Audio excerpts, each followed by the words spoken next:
porque a cultura da época, o adolescente na cultura da época, vamos usar um termo que só era considerado homem depois dos 25 anos.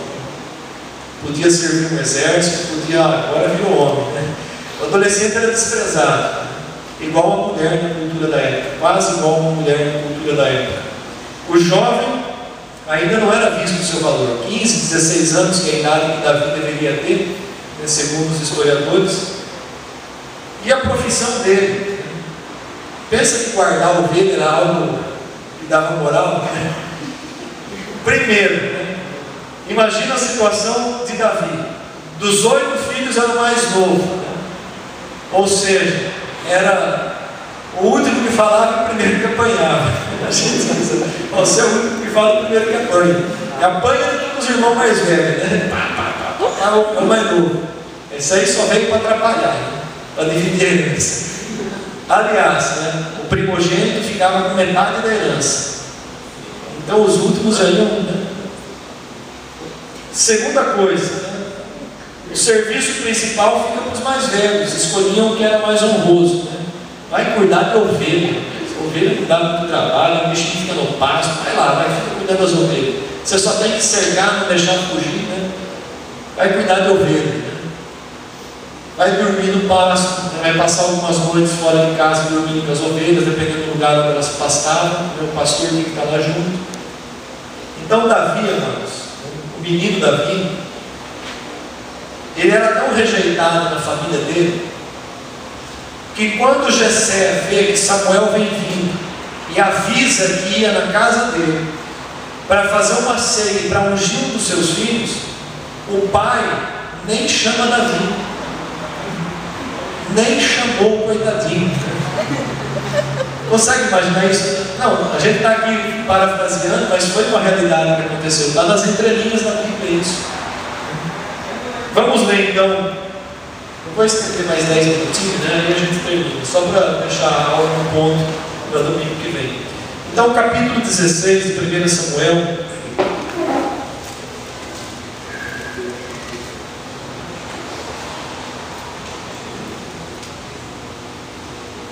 Então, eu vou a partir do versículo 2. O 1 nós já lemos, né? Porém disse Samuel: como eu irei? Pois sabendo disso, Saul me matará.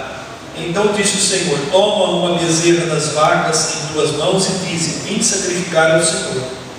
Ou seja, Samuel não ia mentir, Deus estava dando uma ordem para ele: você vai sacrificar para mim. Porque eu já ouvi falar de alguns pastores que pregou que Samuel mentiu. Não tem mentira aqui não, ele estava omitindo uma situação, mas fazendo algo que Deus tinha mandado ele fazer. Convidará Jessé para o sacrifício, e eu te direi o que has de fazer, e ungirás a quem eu te disser. Deus falando ali quase que no pessoal mesmo, né? No ouvido, no pé do ouvido de Samuel. Fez, porém, Samuel o que dissera o Senhor e foi para Belém. Então os anciãos da cidade saíram ao seu encontro. Quando Samuel ia para uma cidade, o povo tremia na base. Sabia que ele era a boca de Deus. Os anciãos, os homens mais velhos, respeitosos da cidade, vão receber Samuel.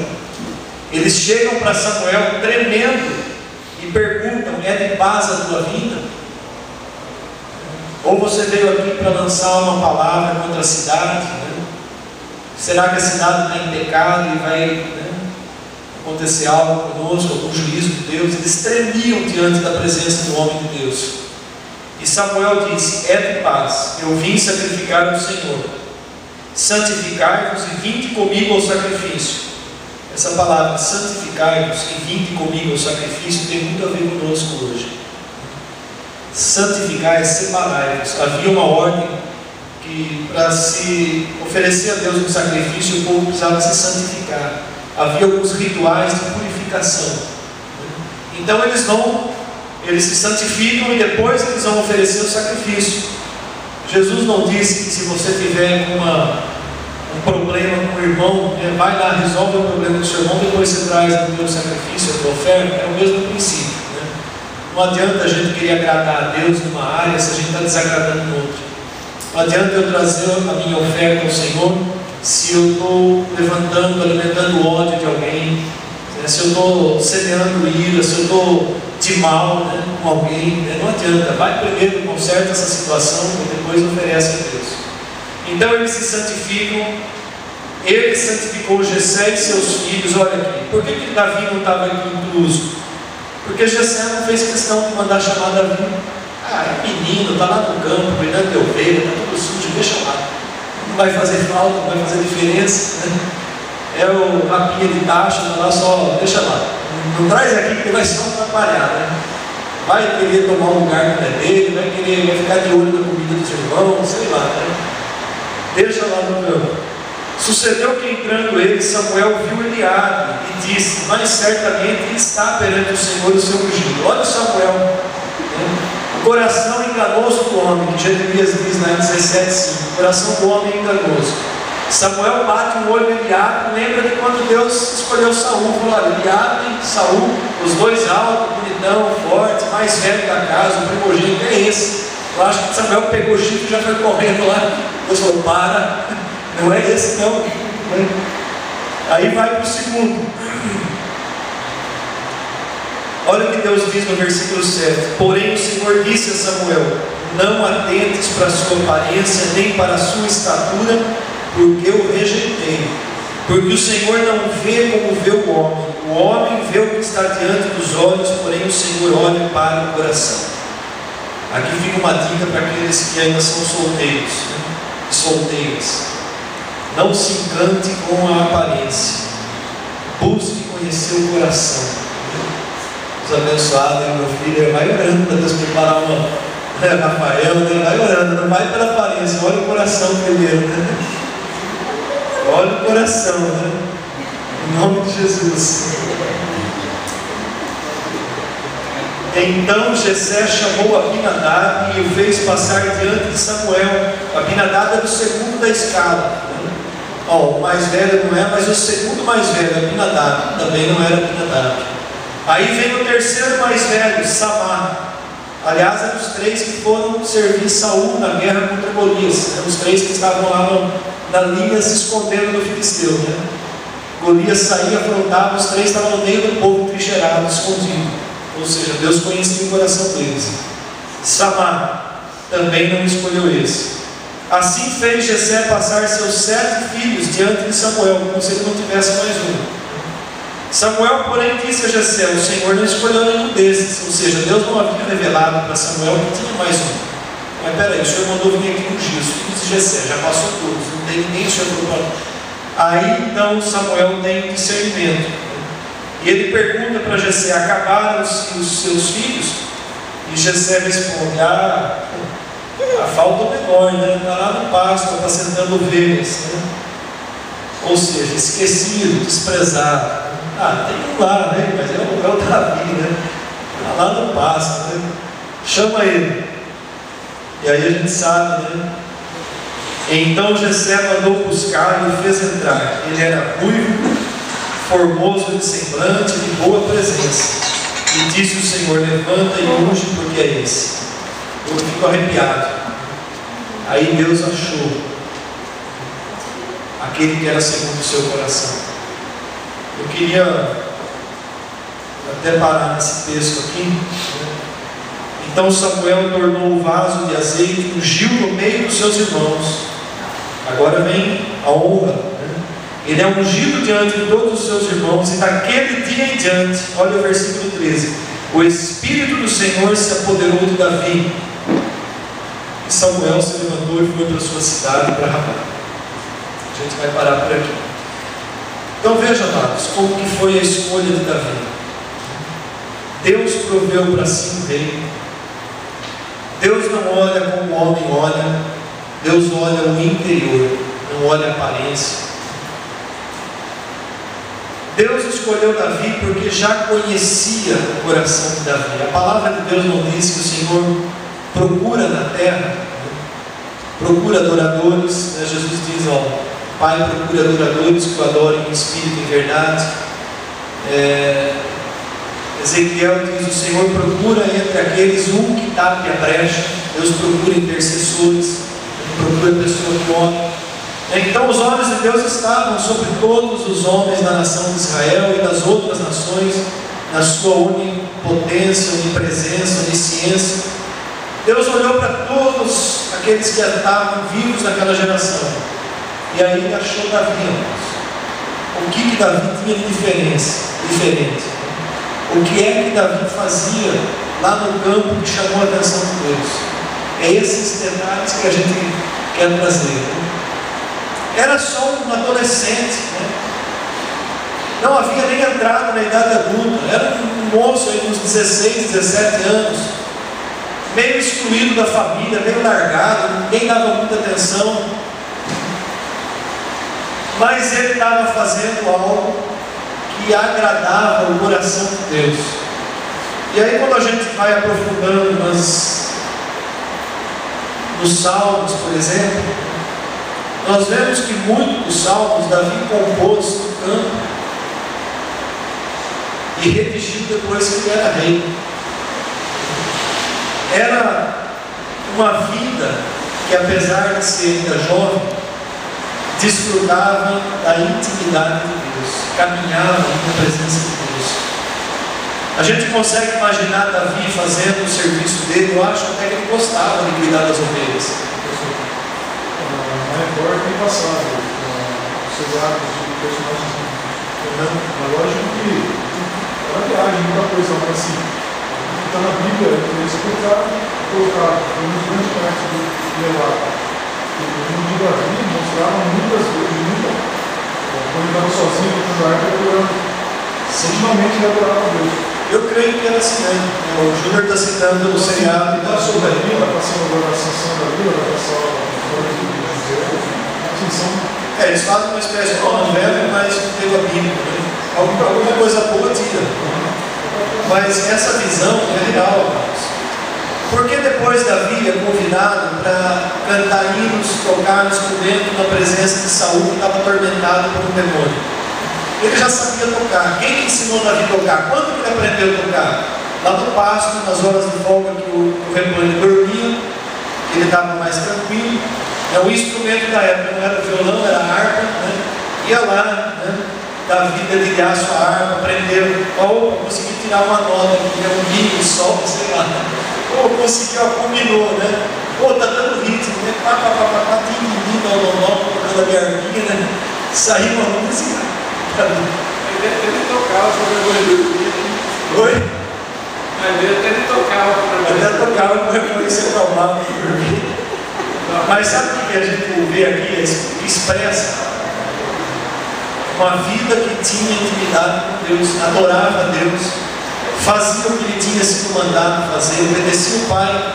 Não há obediência a Deus sem obediência aos pais. Cadê o Eduardo? Não há obediência. Quem manda ser filho pastor? Depois ele liga para o cara. Mas é uma realidade. Não há obediência a Deus sem obediência aos pais.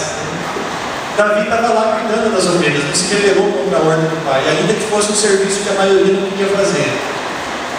E outra coisa tremenda, ele arriscava até a própria vida pelas ovelhas.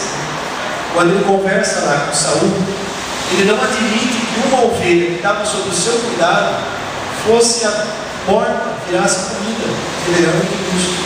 É a diferença de quando a gente acha que muitas vezes o que a gente está fazendo é pouco, mas aquilo que Deus deu para a gente fazer é precioso. Davi não via o cuidado dele com as ovelhas como pouco. Davi via aquilo como precioso, e ele sabia o que era a diferença de uma ovelha viva e uma ovelha morta. Ele não queria.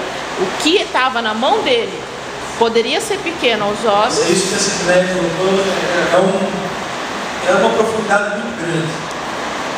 Obrigado. Não é só a importância de você reconhecer o valor que tem aquilo que Deus colocou na tua mão. Veja bem, amados, Davi ele arriscou a vida quando ele foi libertar aquela ovelha do leão e do urso. Ele não queria enfrentar o leão.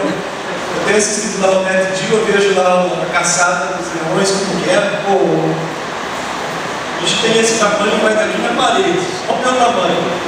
uma patada dele se acertar já era, não levanta mais. É mais fácil deixar o Nelo se distrair com o mundo do que estar falando. Ó, lembra essa daí? Estava meio gordinha, estava trabalho, né? Só que ele vai e liberta também, correndo o risco da própria vida dele. Sabe o que isso traz para a gente hoje? Quantas vezes Deus chama alguém, levanta alguém, e a pessoa recebe um talento, um ministério, e ela despreza aquilo, faz de qualquer jeito, faz sem valor, sem valorizar. É por isso que às vezes a gente fala muito sobre a questão de misturar o santo com o profano. Nós somos chamados por Deus para fazer uma obra santa, separada. Como que eu vou misturar? Como que eu vou fazer para Deus e fazer para o mundo? Então Davi tinha mesmo uma consciência, né, dentro disso que esse Nélio trouxe, de valorizar aquilo que Deus deu na mão dele. Você vai cuidar das ovelhas, mas é sua. Ele falou, é minha responsabilidade. Isso aqui é o meu ministério, é o meu campo, é o que Deus deu para mim. Eu vejo que Deus olhava tudo isso nas atitudes, no coração de Davi, sem contar que ele era um adorador, que ele cantava hinos ao Senhor. Ele não ficava lá, carpinha, fazendo canção, sem sentido. As canções de Davi tinham letra, tinha conteúdo de adoração a Deus. Muito diferente do que a gente vê nos dias de hoje. Então Davi não perdia tempo, né, fazendo letrinha igual o Michel Teló, ele fazia letra para Deus. Era Davi. E a gente vê Deus simplesmente Deus se agradou e falou, esse aqui vai ser o rei. Esse vai ser o rei que eu escolhi para a nação. Então guarda isso no coração. O que Davi fazia era muito simples, mas Deus olhou para ele e falou, esse vai ser o rei. E eu vou começar exaltando ele hoje. Ele vai ser ungido na frente de todos os irmãos maiores que ele. Ele vai ser ungido na frente do pai dele. Esse aqui eu vou levantar como rei. Às vezes a gente traz isso para a nossa vida, quando Deus nos escolheu e falou, você vai ser rei, você vai ser rei, você vai ser rei, você vai ser rei, você vai ser rei, porque Ele escolheu. Nós somos uma escolha de Deus. Amém? Nós somos uma escolha de Deus.